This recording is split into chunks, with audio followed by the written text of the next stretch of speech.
154, 155 менен суд на основании примирения сторон прекращает дело деп конкретно. Ленин райондук сотунун төрайымы Кымбат Архарованын айтымында былтыр эле аталган сотто зордук зомбулук менен коштолгон бир топ окуя эки тараптын жарашуу алуусу менен аяктаган. Жабырлануучу тарап тосмо арыз жазган учурда ишти жабуудан башка арга калбайт дейт судья. Себеби тиешелүү кодексте эки тарап жарашып алса, иш жабыла турганы так көрсөтүлүп калган. Баягы материалдык жагынан жабыркаган тарап акча алып алып, анан иштерин кыскартпайт, жарашуу келишим түзүшүп.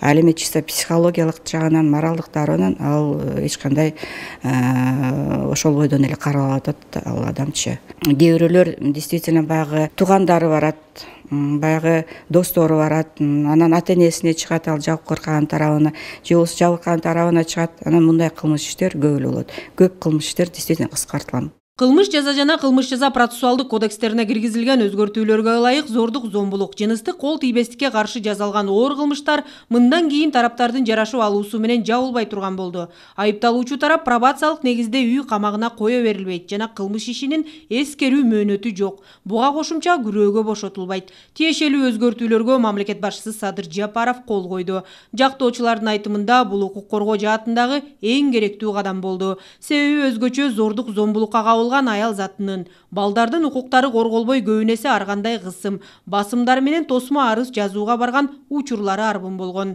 В данное время я защищаю двух малолетних несовершеннолетних детей. Учурда мен жактоочу катары жашы жете элек эки өспүрүмдүн укугун коргоп жатам. Аларга карата 3 киши сексуалдык зомбулук көрсөткөн деп шектелүүдө. Биринчи инстанциядагы сот беренени жумшартып, сексуалдык мүнөздөгү ыдык көрсөтүү деген негиз менен шектелүүлөрдү пробациянын алкагында үй камагына чыгарып койгон. Бирок Бишкек шаардык соту аларды кайра камакка алды. Бирок жумшартылган берене калтырылды. Эми жогорку сот карайт. Жаңы кабыл алынган өзгөртүүлөр абдан жакшы жыйынтык берет деп үмүт кылып жатабыз. Себеби бир да жасалган кылмыштар жазасыз калбашы керек. Тиешелүү кодекстеги өзгөртүүлөр жыныстык кол тийбестик жана жыныстык эркиндик укуктарын камсыздоого, ошондой эле өмүргө жана ден соолукка кыянаттык менен кол салуулардан коргоого багытталат.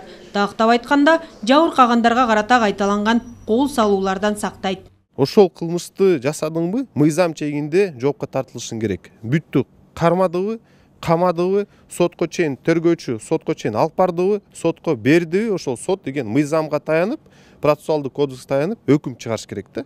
Ошондо менин оюмча ушундай кылмыштар кескин азаят да. Казакстанда, биздин кошуна ушундай эле Кытайда бул ошол кылмыштар боюнча жаза аябай күчтүү, каттуу. Кыз келиндерге болгон, жаш балдарга болгон зомбулук аябай күчөп баратат. Андан сырткары жана сексуалдык жактан ыдык көрсөткөндөр дагы көбөйүп, мына булар өз жазасын толук аткарылган жок деп ойлойбуз да. Анткени бул боюнча мына андай мыйзамдар дагы жол берип койгон да. Ошол эле пробацияга түшүп чыгып кеткен күндөр болгон. Ошондуктан мунун бардыгына биз чекит койдук деп ойлойбуз. Ички иштер министрлигинин маалыматына караганда өткөн жылы зордуктоо, сексуалдык мүнөздөгү аракеттерге мажбурлоо беренелери менен 82 кылмыш иши козголгон. Белгилей кетүүчү нерсе, бул оор кылмыштар боюнча жоопкерчиликке тартуу 14 жаштан башталат.